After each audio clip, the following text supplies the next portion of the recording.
Good afternoon. I'm Fred Kemp, President and CEO of the Atlantic Council.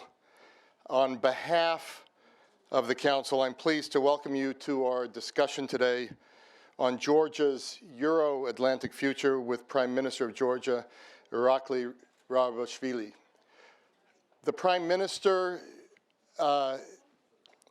is so welcome here today at the Atlantic Council, but not only am I saying this, you can see by the crowd and by the people trying to get in the door still to get the available seats, that you're not only a very welcome guest in Washington, but you're also a guest that people are very eager to listen to.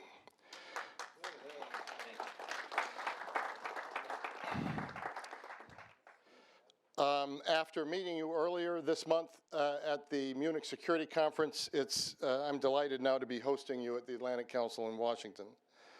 I also want to welcome your distinguished delegation, including your Ambassador to the United States, as well as your Foreign Minister, Economy Minister, Euro-Atlantic Integration Minister, and Deputy Foreign Minister. Welcome to you all. And I must say, the talent that Georgia produces, pound for pound, is just remarkable, so thank you so much. I'm delighted we have so many guests here in the room to listen to your remarks. I also want to welcome our even larger, Mr. Prime Minister, television and online audiences. And I think you're going to have some peppering via your moderator, Damon Wilson, my Executive Vice President, and our true expert here on Georgia, along with Laura Lindemann. We have the great good fortune of having a fluent Georgian speaker on our staff as well. But Damon will moderate the conversation with you later. The Prime Minister met President Obama and Vice President Biden today at the White House. Their meeting comes on the heels of tumultuous events in Ukraine, which have underscored that the effort to complete a Europe whole and free is more relevant than ever.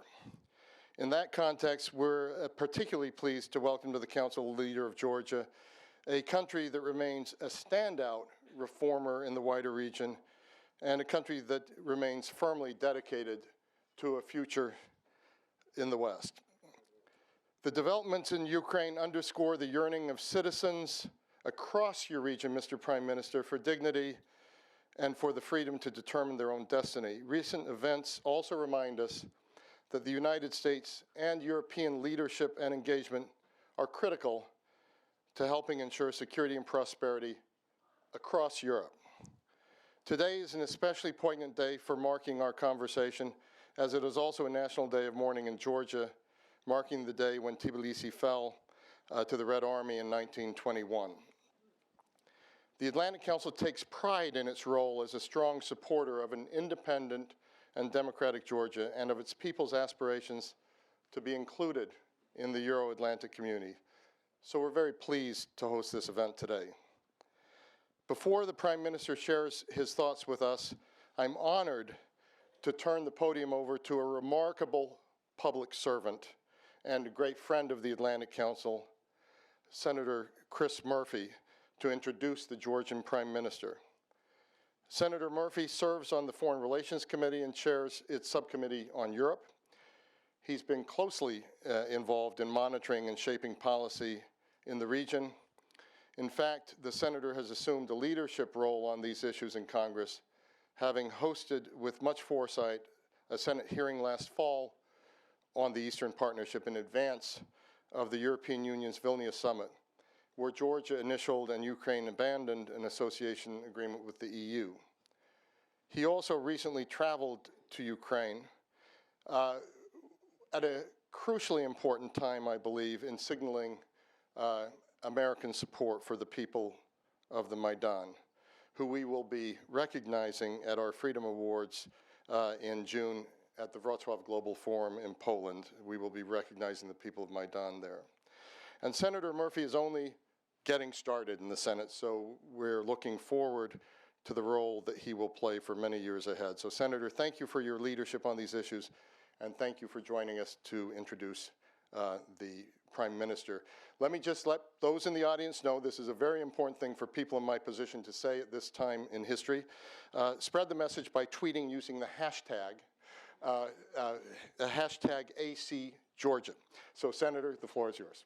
Thank you. Thank you, Judge. Well, thank you very much, Fred. You are right that this is a testament to this wonderful leader to have an overflow crowd here today and potentially thousands more watching online and on television. I want to extend my thanks as well to Damon and Fran and the whole Atlantic Council community for inviting me here to participate in this event and having really the honor of introducing the Prime Minister, who I've gotten to know over the course of the past several months. When Senator Johnson and I held that subcommittee hearing on the Eastern Partnership Initiative back in November, almost no one could have imagined what has transpired over the last few weeks and last few months in Ukraine.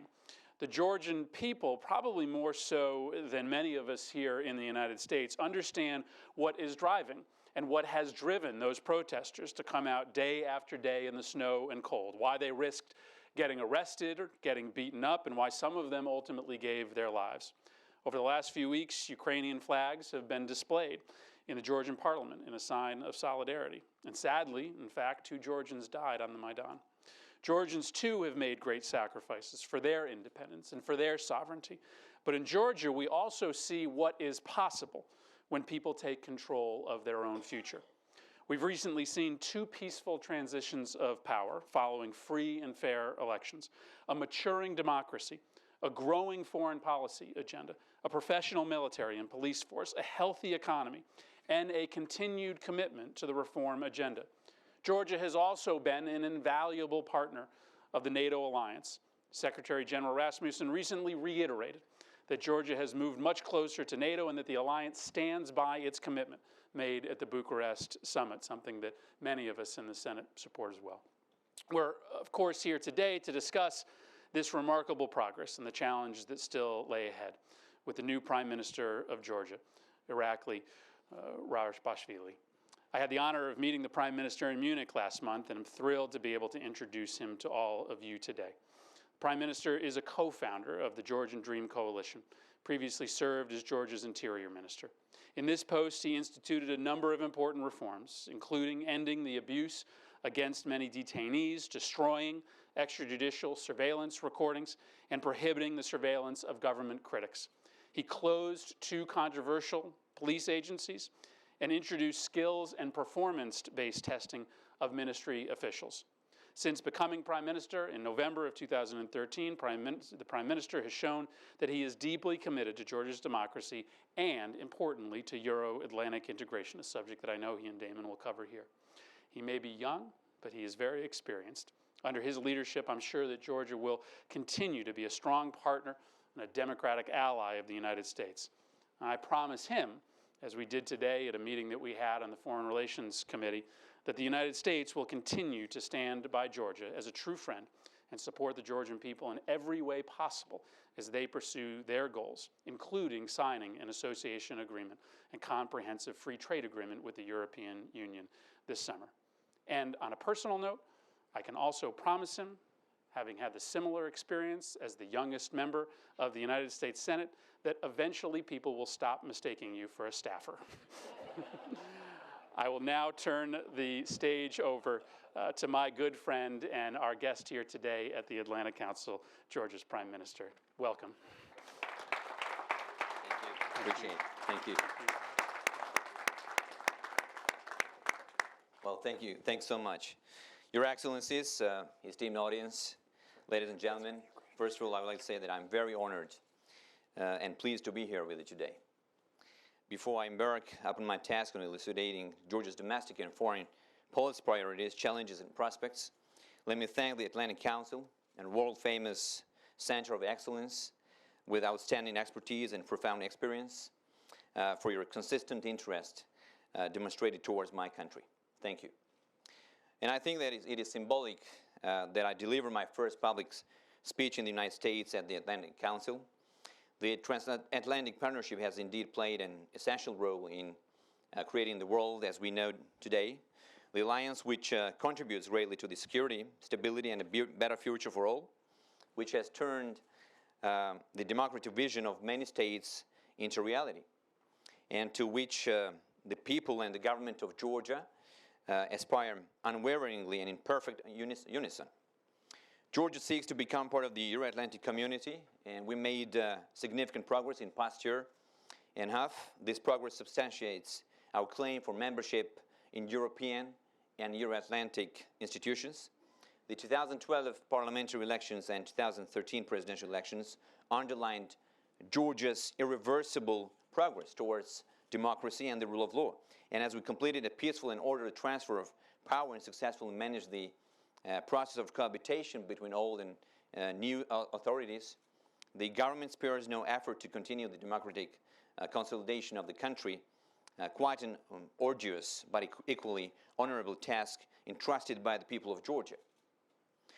We understand all too well that democracy is an unending living process, one that requires constant monitoring and mending, and we appreciate that wise counsel of our friends and partners in this regard. The major directions of democratic consolidation speak for the breadth and width of the recent changes in our country. The Constitution was amended to create a more democratic system of checks and balances, redistributing excessive powers previously vested in the executive branch to the parliament. We also eradicated the malicious practice of elite corruption, money laundering, and governmental pressure on business. Substantial reforms were implemented in the justice sector to ensure the independence of courts. Owing to these efforts, the courts are gradually regaining the lost trust among the Georgian public. And we understand all too well that independent judiciary is the cornerstone of every democracy, and therefore we made every effort to ensure judicial reform was the most consistent and rigorous of all reforms undertaken by the government of Georgia. Georgia made significant steps toward improving human rights situation in the country, including the minority rights. And Georgian media is as free from political pressure as in any other democracy, I can proudly say. We're also doing our best to improve the economy through inclusive growth, and especially through improving the business climate of Georgia. We have already attained substantial results, as currently Georgia is known as a country where doing business is very easy, where companies freely operate in a competitive environment and have strong guarantees of property rights. The government is finalizing work on the 2020 strategy, it's called 2020, for social economic development to ensure a long-term sustainable and inclusive economic growth, especially against the background of the World Bank forecast that Georgia's economy is expected to grow by approximately 6% in 2014.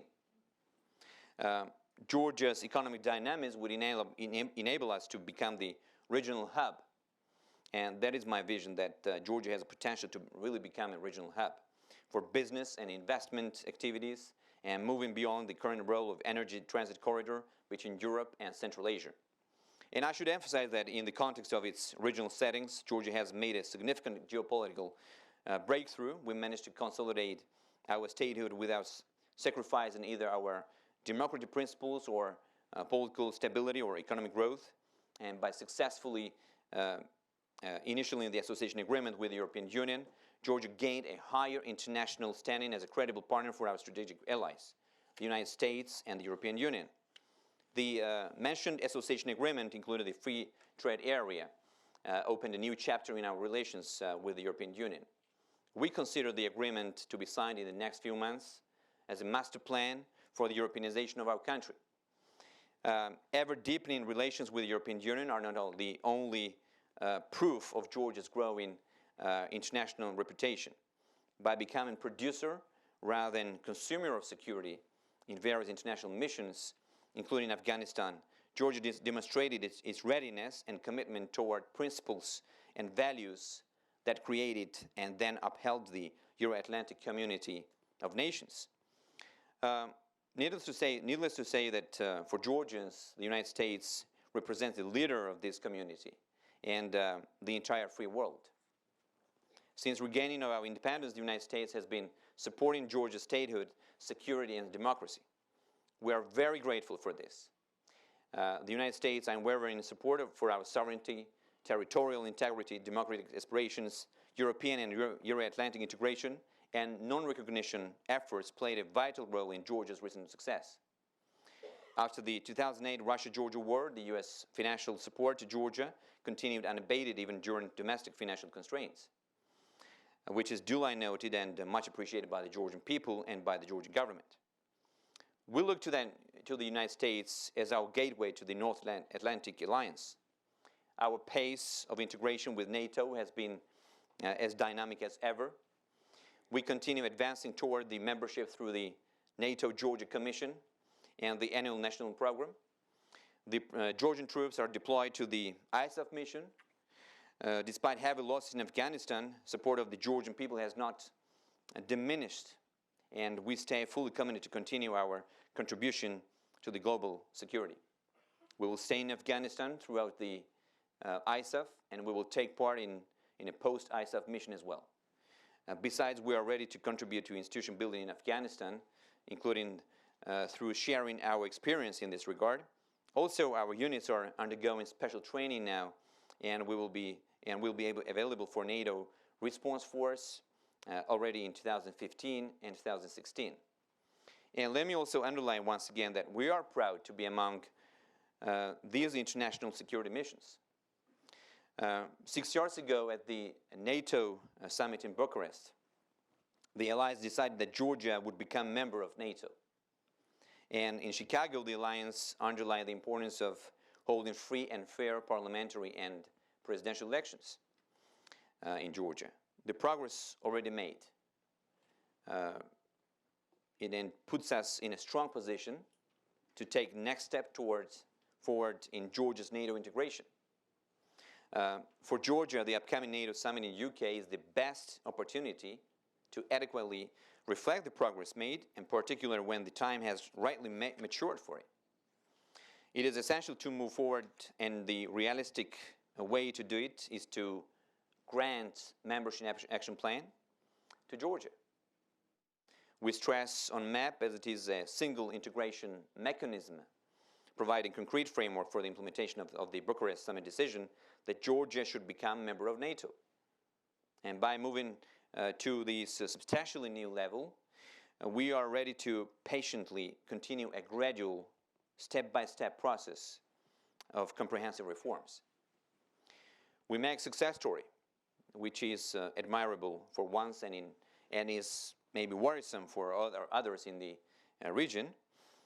With the current dramatic events in Ukraine, it is becoming increasingly obvious that certain foreign pressures play a destructive role in not only regional stability, but also very existence, sovereignty, and territorial integrity of our nations, Georgia, Ukraine, Moldova. We strongly condemn the use of excessive force to subdue free speech, which is completely incompatible with democracy, fundamental human rights, and European values. And we also declare our solidarity with the aspirations of the Ukrainian people to build a European nation, a true European nation.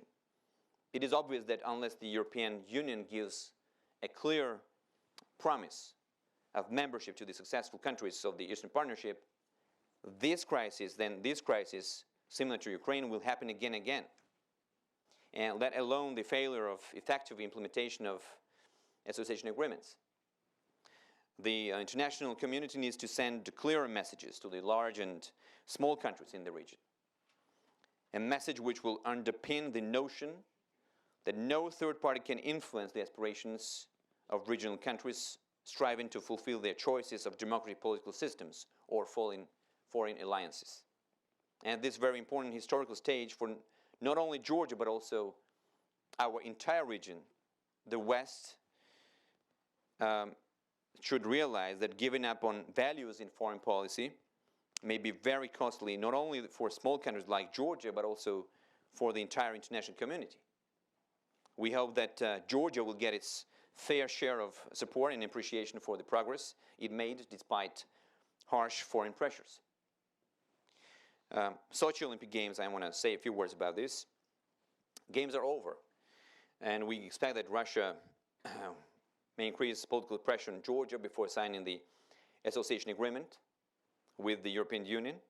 And in this context, we would highly appreciate the U.S. administration, Congress, think tanks, as well as the NGO and media community supported us through proper and constant messaging to Russia, upholding the European choice of Georgia as a sovereign right enshrined in the OSCE Helsinki Final Act and its European integration process. Georgia's new government has made various goodwill gestures toward Russia since we came into power in 2012 after the parliamentary elections. We recently reiterated the pledge made by the previous government in 2012 not to use force in pursuing the process of Georgia's deoccupation. Georgia had introduced the visa-free regime for the citizens of Russia and agreed to Russia's accession to World Trade Organization. We also decided not to boycott the Sochi Olympic Games. Instead, we offered Russians cooperation on security matters related to the Olympic Games.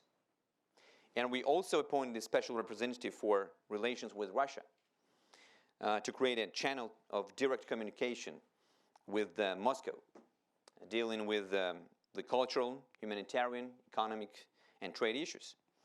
So I would say that some positive signs of improving the relations are already obvious. The Russian market has become accessible for Georgian wine and agricultural products. Transportation links has restored. Issuing visas for Georgian citizens has become easier. But meantime, however, fundamental disagreements persist. Russia continues, unfortunately, provocations alongside the occupation line in the Tkhinvali region and Abkhazia region, including installation of barbed wire fences and embankments. And these physical obstacles violate the fundamental human rights of the local citizens, local population, such as access to schools, cultivated land plots, water irrigation systems, and so on. And they also infringe on Georgia's sovereignty and territorial integrity. This is just part of Russia's overarching goal of pressuring Georgia, like a number of other Eastern European states, to refrain from European aspirations. Consolidated international support is the only instrument to counter Russian provocations. Georgia appreciates the United States' steadfast position with regard to Russia's destabilizing policy and the prompt public condemnation of the installation of barbed wire fences and other artificial obstacles by the Russian occupation forces along the occupation line in the Tkhinvali and Abkhazia region. And we count on further undiminished level of support of our friends and partners in these matters. On our side, the government of Georgia will do everything within our reach to withstand possible foreign coercion, and we simply are not going to compromise our European future, because this is our choice. This is the choice of our government, which is backed by the will of Georgian people. And I can also tell you that we made public opinion surveys which proves that over 85% of the Georgian population supports the country's European integration. Therefore, this process has already become irreversible. And we're calling for your support, and not because we are internally divided or unsure of our aspirations. Rather, we call on our Western friends to help us to withstand foreign pressures that threaten to reverse the gains that free world made in our region since the dissolution of the Soviet Empire. Today is the 25th of February. 93 years ago, the Red Army invaded Tbilisi, our capital, and terminated the independent statehood of Democratic Republic of Georgia, reversing the course of history for Georgian people for 70 years. And it is important to make sure that such historic tragedies do not repeat themselves in the 21st century. In conclusion, let me also allow to express confidence that with our strong will and with the support of close cooperation of our friends and partners, we will proceed resolutely with reforms at home, make Georgia's advancement towards European and Euro-Atlantic future irreversible, and further reinforce our strategic bonds with the United States. Once again, thank you for your continued interest and attention, and I'm happy to answer your questions. Thank you. Thank you. Appreciate it. Thank you. That one, right? Yes. Mr. Prime Minister, thank you so much for that that remarkably powerful address. I think you provided a real sense of clarity on your priorities and on the challenges and opportunities facing your questions. We have some time now for a little bit of a conversation. I want to pick up on some themes that you raised and then bring in the audience a bit. First of all, let me echo Fred's welcome to you and to your delegation that's here. The Atlantic Council does have a history of putting a spotlight on Georgia, and we've done that because we've been delighted to host you, your ministers, and many of their predecessors. And we've done that because we believe that Georgia plays a unique role in really understanding whether this bipartisan vision that has happened here in the United States that stands behind a Europe whole and free, where that really is going. And Georgia's at the crux of that as the future unfolds on this. It's also because, as you pointed out, I think you mentioned 80% support across the population. When you talk to Georgians, you differ on many issues. There are political differences across the spectrum, but there's a dramatic sense of unity on where your future lies among your people, and I think that's a powerful statement. For our guests following this, we just heard a crystal clear message from the Prime Minister about your aspiration for a membership action plan at NATO, for pursuing this European agreement. I think, as you put it, the master plan for Europeanization of Georgian society, and calling on the European Union to actually offer the perspective of candidacy, the perspective of membership for those that succeed with their reforms. Clear messages on the international community sending messages to small and large countries about the ability to determine their own future. This is some rich material. Let me turn a little bit to your visit to Washington, your meetings that you've had today with President Obama, Vice President Biden, the Strategic Partnership Council with Secretary of State Kerry, as well as your meetings on the Hill with members of Congress. We can't pry into their private conversations, but help us understand what's been at the top of your agenda here in Washington. What does Georgia need? What does Georgia want from the United States? You were specific about concerns about potential Russian pressure and what the international community can do to help you withstand these. You've been clear about your aspirations for NATO. So tell us a little bit about what you've been hoping to get out of your visit to Washington. Well, thank you. First of all, thank you very much for giving me this opportunity to give a speech at the Atlantic Council. It's a pleasure. You mentioned my meeting with the President, with the Vice President. First of all, I would like to say that it was a big honor for me to have this opportunity to meet with your President and with your Vice President. We discussed many interesting subjects during our meeting. And I got the very clear message from the President that we, the Georgian government and Georgia, our country, has a continuous support, a very strong support from the White House and from the administration. And I was really happy to hear that personally from the President. For us, for Georgians, the United States is our number one ally and our number one strategic partner. Georgians really love this country, and we love this nation, and we want to strengthen this friendship and relationship. And I came here to reaffirm the existing close ties with the United States. That's my main message. I really want to elevate the existing friendship and relationship to another level. And I think we have this unique chance to prove that we, the young democracy, we're growing. We already proved that we're moving forward, and we want to move forward, and we're forward-looking government. And you mentioned our parliamentary and presidential elections. I think it puts Georgia is in a very privileged position because the parliamentary and presidential elections were really unprecedented in the region, not only in the country but also in the region.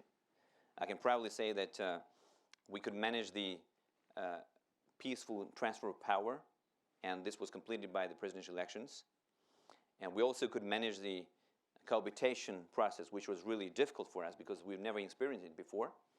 And I think Georgian democracy proved that it's already a mature democracy, and we can give example to other states in the region. by initialing the association agreement, as I mentioned in my speech, we made Georgia's European integration irreversible. And when I say irreversible, I'm confident because I know that people are behind us. I told you that 85% of the Georgian population supports the country's European integration process. And it gives us more energy, more power, and it encourages us to move forward. And we made it very clear that nothing will take us back to the past. We want to transform our country into a real democracy, into a real European, democratic, stable, and reliable state. Therefore, I think it is extremely important to be able to have this meeting with your president, with your vice president, and generally to have this trip. And I think this trip is already a great success. Mr. Prime Minister, let me pick up on another reason why your visit's taken on significance in Washington and what's happening in the region, as you said, in Ukraine in particular. It's interesting, we have Ambassador Norland with us today. It's very clear that the administration has made an effort to reach out to Georgia. You're here this week. The Moldovan Prime Minister will be here shortly. That there's attention, paying attention to the countries in the Eastern Partnership that stepped forward at this summit in November to move forward with the association agreement. That's what triggered many of the protests that have been unfolding dramatically in Ukraine. Remarkable historic developments unfolding while you were even flying here. Give us your perspective on what this means for the region. What does this reaction in Ukraine, the developments with President Yanukovych now presumably somewhere in Crimea, how does this reverberate across the region for those countries, particularly Georgia, Moldova, those countries that did take the step forward? Well, thank you. Of course, it's a very sensitive subject. First of all, I wanted to say that Ukraine is a very important country for us. We have a very emotional relationship with them because we have a long history. Ukraine is a partner country, is a friend country to us, and we are extremely concerned about the recent developments in this country. And you said, things are changing so quickly that we can't even follow. I think, the Ukraine and the Ukrainian people, I very much hope, and I really want this to happen, they will continue, they will go back to their European choice. We've seen a lot of, I would say, dramatic developments in this country. Many people died during the manifestations. And we don't want this to be continued. We want this to be stopped. And I think the Ukrainian people should have, the right to decide where to go. Go to the past or to go to towards Europe. And I think that's up to them. They should decide whether going forward or going to the past. So as for your question regarding this situation, I think this will have implication on the wider region. Of course, it's not. It is important, especially for Georgia. I want to say that the new government, the new administration of Georgia, has changed our attitude towards Russia since we came to power. We changed our rhetoric. You remember that the previous government has had a very radical approach towards them. But we try to improve our relationship with them. We try to normalize our relationship with them. And we made a number of constructive steps towards Russia. But we were facing a number of provocations along the occupation line. Russians already installed 50 kilometers of barbed wire fences along the occupation line. And it still continues. Just 2 days ago, yesterday, right after the Sochi Olympic Games, they continued. They resumed the installation of barbed wire fences. Therefore, I think, we're watching closely with Ukraine because it is important to see what's going to happen there. And I think that the international community should be proactive. And the European Union, and the international community in general should be, should take decisions, quickly. That's my vision, and I think that we should wait and see how things will develop in this country. Sure. Let me turn. I don't want to monopolize the conversation. I'm going to ask one more question, then turn to the audience. I see a lot of hands already. Your viability as a candidate for NATO and the European Union, as you well know, is premised on your reforms at home and what you're doing at home. When we first met, you had just taken the reins as Minister of Interior in the government, and we're focused on much of what Georgian Dream was elected on, a sense of how sort of elected on a wave of discontent. So talk to us a little bit, particularly as your country's facing local elections coming up.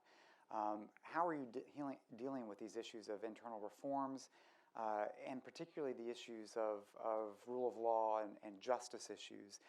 When we were asking for questions to come in online today about your visit, many relate to the political situation in the run-up to the local elections, the cases that are taking place against many former government officials. What role do you see the United National Movement playing in Georgian politics in the future? Well, it's a good question, and thank you for giving me this question. I want to explain to you very briefly that transparency, due process, and rule of law guide us in all these matters, in all these cases. Everything we do transparently, and we make sure that the due process is guaranteed and rule of law is respected. And besides that, I can tell you proudly that all these trials are absolutely transparent. We have international monitors, international, NGOs, and many people who can attend and who can really go into details and see these files. Besides that, we have European Union's Special Advisor in Human Rights, Mr. Thomas Hammerberg, who's also is watching very carefully all these, cases, and we're taking advices from him. Therefore, I think nobody stands above the law. I made it very clear, and I'd like to repeat that nobody is privileged, and that's not the country that I want to build with my government and with my team. Once I said, and I want to repeat that when I leave the office, maybe in 5 years or maybe late or earlier, nobody knows. I want to be responsible. I want to, be accountable for what I'm doing now. And if after 5 years or after 10 years, the new government will find out that I committed a crime, I should be responsible for it. But we're talking about the serious crimes and grave crimes. And I can guarantee you that none of these cases are politically motivated. I'll tell you an example. We're treating everyone, and especially our team members, equally. When I was the Minister of Interior, I arrested my first deputy, and he's very close to me. Because we won the elections together. He was one of the leaders, but when he violated the law, we had to do it. Otherwise, we would tell people that we are privileged, and we are not privileged. And I don't want to be privileged because I'm elected by the people. I'm elected because I have to serve my country and I have to serve my people, and I have to stay accountable, and I have to stay responsible for everything what I'm doing. That's my position on this. But I can guarantee that none of these cases will be politically motivated. Everybody is welcome to attend these trials and see what's going on. But when it comes to serious crimes and grave crimes, we cannot be passive. We have to respond to people, because people elected us. They expressed trust towards us, and we could already manage their expectation last year. And people, I can tell you that were frustrated because I don't want to speak about the past. Please understand me correctly. I'm here to speak about the future. We are a future-oriented government. We are a forward-looking government. And I don't want to spend time on these prosecutions. But if the prosecutor's office is interested in certain cases, that's their job. And one of the biggest achievements of our government is that today we have a free court. We made judicial reforms, and I think that, and I can quote the chairman of the Supreme Court, that the court today is as free as ever. That's the achievement of our government. So let the judge decide whether this or that person is guilty. That's not my job. So. Thank you, Mr. Prime Minister. Now let me turn to the audience, and I'll begin with, please, the microphone right here at the front. I'll take a couple of questions for you. Let me collect a couple of questions. Please, for the audience and for those watching, please state your name, your affiliation, and ask a succinct question if you don't mind. Yes. Thank you very, very much, Mr. Prime Minister. This has been wonderful, and thank you for making Atlantic Council the site of your first speech in the United States. I'm Elaine Sereo. I'm the Executive Director of Foreign Aid Through Education, FAID. And my question is, what key and critical areas would you see as being important for the economic development of Georgia to continue its growth and stability in conjunction with NATO? Thank you very much. All right, let me pick up another one right here. This woman on this side, please. Thank you very much. Lilith Gasparian, Armenian National Committee of Armenia. My question is like this. As a result of the discriminatory policy of the previous authorities of Georgia, the Samatskhe-Javakheti region in Georgia is in bad economic situation today. To correct this, I want just to ask, would you agree to have a portion of the international, in this case U.S. International aid it received be earmarked clearly for the social economic development of this region? Thank you. Thank you. I'll let you take these two sort of economically related development issues. Well, thank you for this question. I want to talk about the economic plans of our government, so thank you for giving me this opportunity. Well, the economy is my biggest challenge because the economy needs to be developed in our country, and that is the biggest challenge. We made structural reforms, and the results are just starting to be felt in our country. In November, we had 8.1% growth, and in December, we had 8.4%. In January, we had 8% growth, and this year, our focus is that we're going to have from 5 to 6% growth. According to the World Bank, our GDP growth will be 6.3%. And I can tell you that one of the main disadvantages of the Georgian economies was the lack of capital availability. And we're launching the Sovereign Wealth Fund in this month, which will ensure the long-term capital availability. Besides that, we're going to invest and bring in investors from the region, and not only from the region, but also from Europe. I'm personally engaged in bringing more and more investors.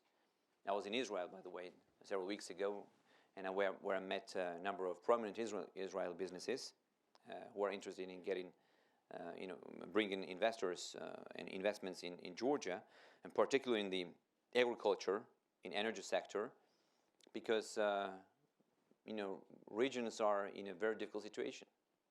People are starving, and people are live in poverty.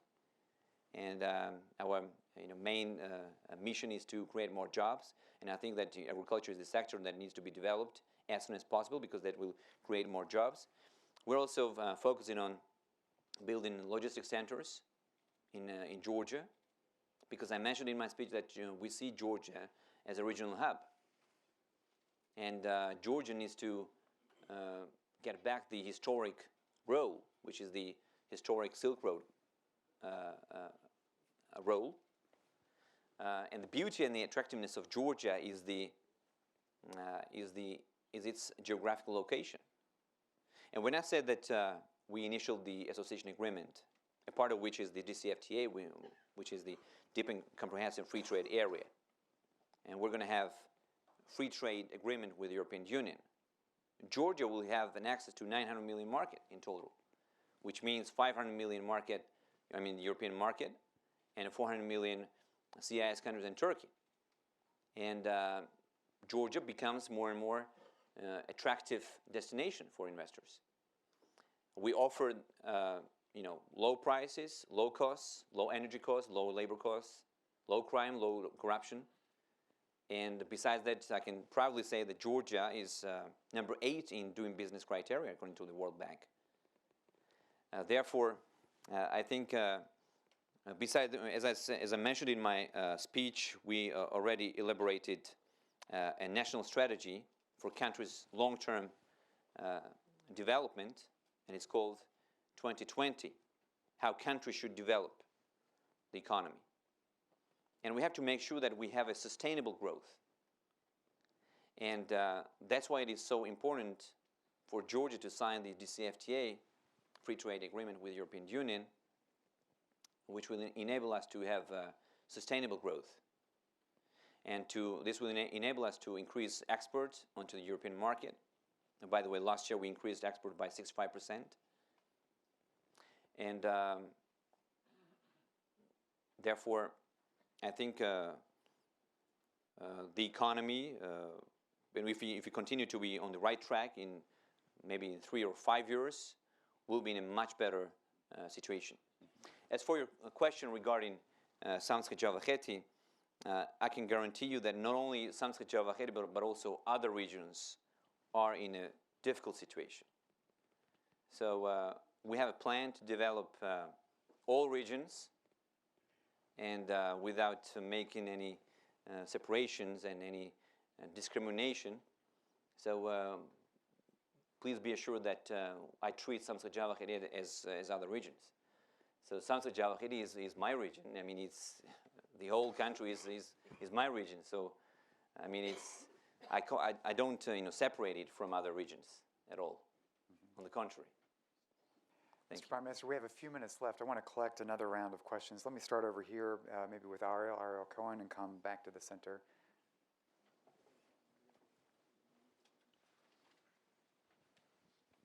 Galmar Jababatana. Good afternoon. Ariel Cohen, the Heritage Foundation. Georgia, as well as Ukraine, are in a difficult situation because of the disagreements, conflicts, and past history with Russia. Do you think the United States is doing all we can do? Is there anything additional that we can do? And what is your opinion of our coordination with our European allies of developing a coherent strategy between Washington, Brussels, and European capitals on protecting sovereignty, territorial integrity, and democracy, first in Georgia, and second, in view of what's going on today in Ukraine, Didi Matluba. Thank you, Ariel. And Thank you. this gentleman here, we'll take a couple. Thank you, Mr. Prime Minister, for your speech. I'm Arsen Kharazan from Voice of America. I wonder how it feels to be the second youngest leader of the world. Who's the first? This is Kim Jong-un came later. That's true. Thank you. No comparison there. No comparison whatsoever. You compare favorably. Anyhow, my question is with regards to your meetings with the President Obama today. In 2012, when Mr. Saakashvili visited Washington, Mr. Obama said that there might be a possibility for a free trade agreement between Georgia and the U.S. Has there been a mentioning of a possibility for a free trade agreement, and would that be a positive political move in support of your aspirations with the European agreement? And then quick question about the domestic issues. Your predecessor, Mr. Saakashvili, is in the U.S. and he left the country abruptly. What is he doing here? well, he's obviously teaching in academia, but is he welcomed back to Georgia? He doesn't seem to have Well, come he's back. he's a citizen of Georgia, so why not? I mean, he's welcome to come to Georgia. I mean, but that's his choice. He left the country after the presidential elections, but of course he's welcome to come back. And I can't promise that people are missing him, but he can come back. Of course he can. He still has a valid Georgian passport, therefore he can travel without any problems. As for your first question regarding the free trade agreement, yes, I can tell you that President Obama raised this issue with me, and actually President suggested that we have to strengthen our trade and economic cooperation, and there's a huge gap, so that he encouraged me to speak about this. And by the way, I'm meeting with Mr. Froman in 2 days, and we're going to discuss these possibilities. So yes, it is on our top priorities list. As for the, I think there was another question. Question about Yes. Russia's pressure and Well, I think US, our friend country, United States, is doing everything in order to protect the interests of our country. And I think, and we're extremely grateful for the United States for its long and continued support. We very much appreciate the U.S. support for Georgia. So as for the, I don't want to, you mentioned Europe, right? You mentioned about how if Europe is coordination between the coordination United States between and Europe on policy with Georgia. Yes. Well, I think Europe became more proactive, especially last month after the crisis in Ukraine. I wish things, well, I don't want to, I don't want to speak about others. I'd rather concentrate on Georgia. But I think Europe and the United States are doing their best in order to support Georgia and other democratic states. So, Mr. Prime Minister, we're about to hit the witching hour. I'll take one last question, then add something to that with this woman right here, please. Mr. Prime Minister. Please, with the mic, please, just for our audience that's listening on. Thank you so much for being here today. It's an honor to be in the same room with you. On my first trip to Georgia several years ago, I immediately fell in love with the people, with the culture, with the food, with the wine. Appreciate it. Thank you. And you may know the expression in the United States, we love New York. I came away with a clear idea for a tourism slogan for Georgia, which is, who knew? It's a very well-kept secret in the United States. And as I think tourism breeds familiarity and paves the way for good business relations, I wonder what plans you have for further promoting tourism in Georgia. Thanks so much. All right, and then we'll do a final one right here, please, sir. Thank you very much. Timur Basilia, former Deputy Prime Minister of Georgia. Wow, you see? We have former... Mr. Prime Minister, welcome to officials. Washington, D.C. When your government came to power, Georgian people in particularly, those who were being politically persecuted by the previous regime, we are full of optimism that these people would be able to obtain justice. You may know that a number of individuals and their families who experienced politically motivated persecution immigrated in the United States and thankfully found a new home in this great country. While there are many challenges facing Georgia, one of the most important one is to fix the mistakes of the previous regime and to give victims of persecution a chance to rebuild their lives. There have been talks about different ways to address these issues. And my question is, what is the time frame and mechanism what will be put in place for those individuals to obtain justice? Thank you very much. All right, let's close out with these two final questions, Mr. Prime Minister, and then I'll add a word. Great. Well, your first question regarding tourism, I forgot to mention that, and thank you for raising this. Tourism is another top priority for us. when speaking about the economy and developing our economy, it's a part of this. By the way, last year, tourism and the number of tourists reached a record number. I think tourism increased by 25%. And this year we're going to develop new hotels. We're launching new projects, and we're going to build 3, 4, and 5-star hotels. We're gonna build 3 5-star hotels in the capital. And I think by developing agriculture and other sectors, tourism will be a part of this package. So thank you for mentioning this. It's a great pleasure. Thank you. And now going back to that question, prosecutions, and well, we're extremely concerned. I know that many people had to leave the country during the previous regime when they were going after people, and all these, many of these, prosecutions and arrests were politically motivated, unfortunately. Well, I think that we have to study each case individually, because I'm not in a position to give you an answer right now. But I think I'll take care of your case, sir, and I'll instruct the relevant bodies to study your case and give you an answer in a short period of time. Well, the restoration of justice was and still is a big challenge of my administration, and I think we're doing our best in order to manage the expectation of people and to give them answers.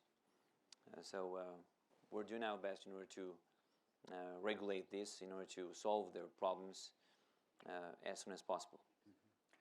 Mr. Prime Minister, let me just to wrap us up here. We've hit the witching hour, but just you may have said Georgia is a well-hidden secret. It's one of our goals at the Atlantic Council is to ensure that Georgia is not a secret. We put quite a bit of a spotlight and attention on your country for obvious reasons, the importance of what's playing out in the region. On the 2 issues we've talked about, we've been doing a lot of work on trade and investment, particularly the Transatlantic Trade and Investment Partnership. One of our proposals and one of our ideas has been about how we make a commitment up front that this would be extended to those countries that reach association agreements with the EU, like Georgia, another opportunity for U.S. leadership on this, as well as quite a bit of work on the future path for NATO and NATO enlargement. So we'll be continuing these conversations in the weeks ahead with direct implications for Georgia. But let me thank you on behalf of the Council for coming to the Atlantic Council to give your first speech. You were delighted. You couldn't agree with you more about the symbolism of coming to the Atlantic Council. But I think even more important than the symbolism, thank you for coming here with a clear message, an important message, a pretty powerful message about your country's priorities going forward, your country's unyielding, consistent commitment to joining the Atlantic community. We here at the Atlantic Council, we represent a team, a mission, a group of folks that believe in U.S. leadership and engagement and working with our closest allies and partners. And I think in many respects your speech was a clarion call for that message. So if you could join me in thanking the Prime Minister for coming here to the Atlantic Council and welcoming you to Washington. Appreciate it. Thank you so much. Thank you. Appreciate it. Thank you. Thank you.